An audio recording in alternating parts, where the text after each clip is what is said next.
Essa reta até que por ser valor aleatório, ela ficou boa. A gente vai executar aqui novamente os valores aleatórios e vocês vão perceber que na verdade não é bem assim que costuma ser. Então essa reta poderia ser melhor? Poderia. Eu poderia puxar essa reta para cima, para cima, para cima, até que ela fica mais ou menos aqui assim. A gente pode visualizar os valores de WS também. Vamos ver quais são os valores que gerou essa reta. Então WS, Shift Enter. Então W0 é menos 0,69. Então se a gente continuar essa reta aqui, ó, ela vai traçar para baixo de 0. Ó, a gente vem para cá, menos 0,69. E a angulação W1 seria 0,627. Nós vamos ajustar esses valores para que a reta seja a melhor possível. Vamos gerar esses dados aleatoriamente novamente, para que a gente consiga visualizar como foi a nossa reta. Agora a nossa reta já ficou um pouco pior, mas normalmente acaba sendo pior ainda. Vamos executar mais uma vez. Olha, essa reta ficou bem boa, a gente está dando muita sorte aqui. Vamos ver aqui, agora a nossa reta já ficou péssima. Se aqui acontece que a nossa seta sempre está para cima, então um ângulo maior do que 90 graus. Se essa reta poderia ficar para baixo também. Como que eu faço para essa reta ficar para baixo? A gente pode ver que W1 até agora sempre foi maior do que 0. Então se W1 for negativo, essa reta fica para baixo. Vamos ver se a gente cai nesse caso. Vamos executar mais uma vez. Aqui, ó, perfeito. Então agora a nossa reta está para baixo. Então a gente pode perceber que o valor de W1 é negativo. Então se a gente quiser impedir esse tipo de coisa que a reta já caia para baixo, que a gente sempre sabe que nossos dados é crescente, por exemplo, a quantidade de anos de salário, a quantidade de anos de experiência para o salário sempre vai ser algo crescente. Acho que é meio difícil, muito difícil. Quanto mais você tem de experiência, seu salário costuma diminuir. Acho um pouco difícil isso acontecer. Então a gente poderia simplesmente vir aqui e tirar esse menos, deixar entre 1. Mas vamos deixar aqui para fins didáticos. Então basicamente, vamos deixar essa reta aqui que está como péssima. E para a gente conseguir alinhar essa reta da melhor forma possível. O que é que nós temos que fazer agora? Nós vamos calcular a função de custo. O que é a função de custo? É a função do erro. Quão errada essa reta está. Então, basicamente, o que vai ser essa função de custo? Ela vai simplesmente pegar esse valor até esse valor. Por exemplo, qual que é esse valor? 0, menos 1, 0, menos 1. Vai me retornar menos 1. Só que aqui existe distâncias negativas? Não existe. O que eu faço para impedir que essa distância negativa aconteça? Eu pego menos 1 e elevo ao quadrado. Isso para cada dado. Aqui é menos 1. Vou colocar entre parênteses aqui a precedência, porque aqui ele fez 1 ao quadrado e depois colocou menos. Vamos executar nosso código. Então, menos 1 ao quadrado é 1. Então, todo número que for negativo e eu levar ao quadrado, ele fica, para mim, positivo. Então, a gente evita essa questão de distâncias negativas. Agora, o que eu tenho que fazer? Pegar essa distância e elevar ao quadrado, pegar essa distância daqui até aqui e elevar ao quadrado, essa distância daqui até aqui e elevar ao quadrado, essa distância daqui até aqui e elevar ao quadrado, essa distância daqui até aqui, aí elevar ao quadrado.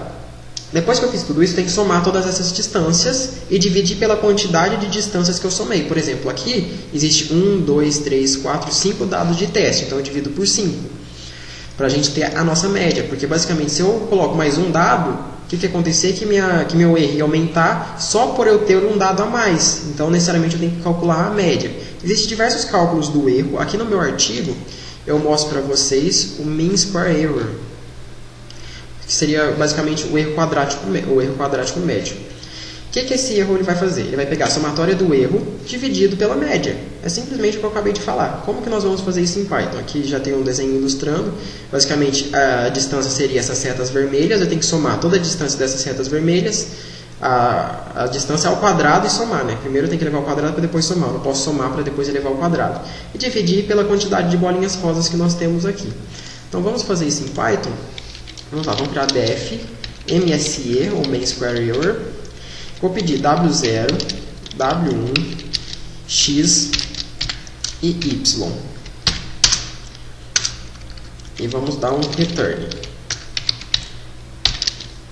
Como que nós vamos fazer esse determinado tipo de cálculo agora? Sempre vamos lembrar que a gente sempre está trabalhando com NumPy Array. Então a gente não tem que criar for para fazer posição por posição. Ele vai fazer todas as posições dos vetores possíveis.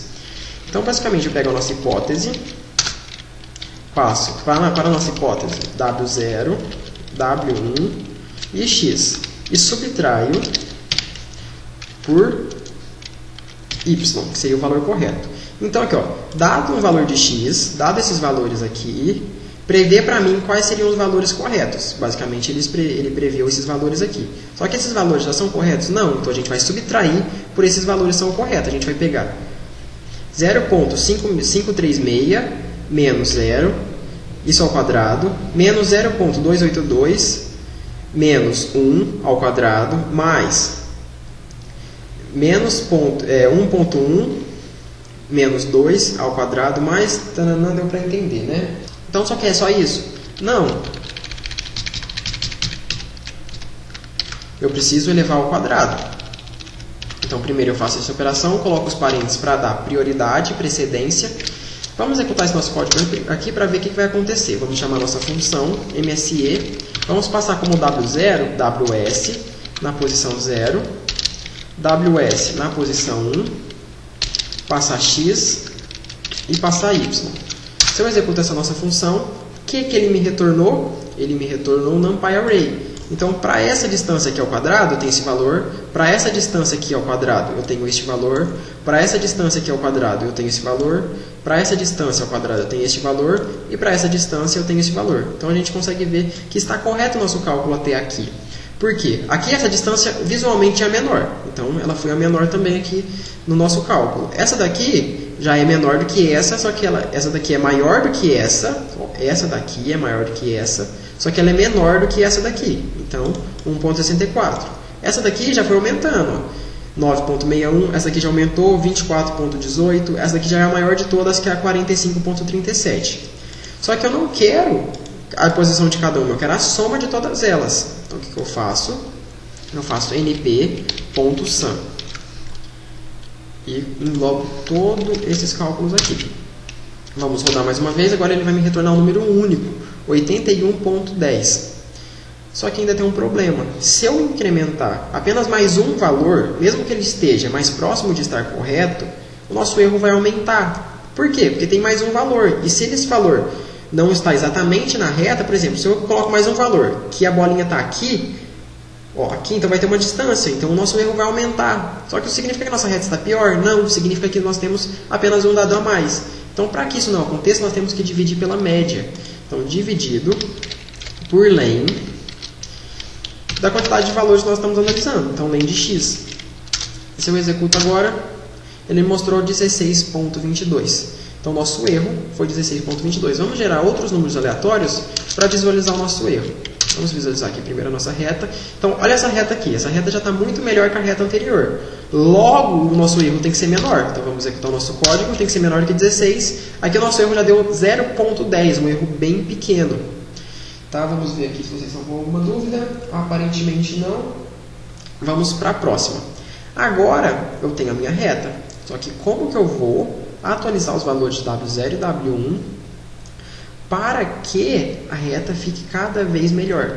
Então, basicamente, vai ser um incremento, uma iteração. Nós vamos rodar o algoritmo uma quantidade de x de vezes, sempre lembrando que quanto mais vezes nós rodamos esse algoritmo, mais próximo de encontrar a reta perfeita ou a melhor reta, a reta ideal, nós estaremos. Só que quanto mais valores nós colocamos para a quantidade de épocas, nós chamamos essa quantidade de vezes que o algoritmo vai rodar de épocas. A época é a quantidade de vezes que W0 e W1 vão ser alterados. Por exemplo, se eu altero W0 e W1 10 vezes, eu alterei e vi que a reta melhorou um pouquinho. Altera de novo. Melhorou um pouquinho. Altera de novo. Melhorou um pouquinho. Isso 10 vezes, até que a reta chegou numa posição lá. Mesmo que essa reta não seja ideal. Então, a quantidade de épocas que eu tive foi 10. Vocês concordam comigo? Quanto mais vezes eu melhorar essa reta, mais próximo da reta perfeita nós estaremos. Só que vai chegar um ponto que ele vai chegar lá, a reta vai estar num ponto onde não dá para melhorar mais. Então, não adianta colocar 1 milhão de vezes, porque a maioria das iterações, por exemplo, assim, na interação 1000, ele já encontrou a reta perfeita. Todas as iterações para frente disso serão descartadas, serão inúteis. Você está gastando poder de processamento, sendo que não tem essa necessidade. Então, vai por tentativa e erro. Coloca ali 10. Não, tá muito ruim o erro ainda, tem um erro muito alto. Coloca 20. Não, tá muito alto ainda. Coloca 100. Não, 100 aqui já encontrou um erro bom. Eu vou mostrar para vocês também como visualizar o gráfico do custo. Mas antes, vamos entender como que nós calculamos esses valores de W0 e W1. Então, vamos vir aqui, nós temos aqui o gradiente descendente. Então, vai ter uma fórmula para W0 e uma fórmula para W1. Essas fórmulas são bem parecidas. Todas essas fórmulas são baseadas no erro, no alfa e na época. O que é o alfa? É a taxa de aprendizagem. Significa que o quão rápido esse nosso algoritmo vai aprender. Só que quanto maior a taxa de aprendizagem, mais rápido ele consegue aprender. Só que se esse valor for muito alto, ele será menos preciso o resultado final.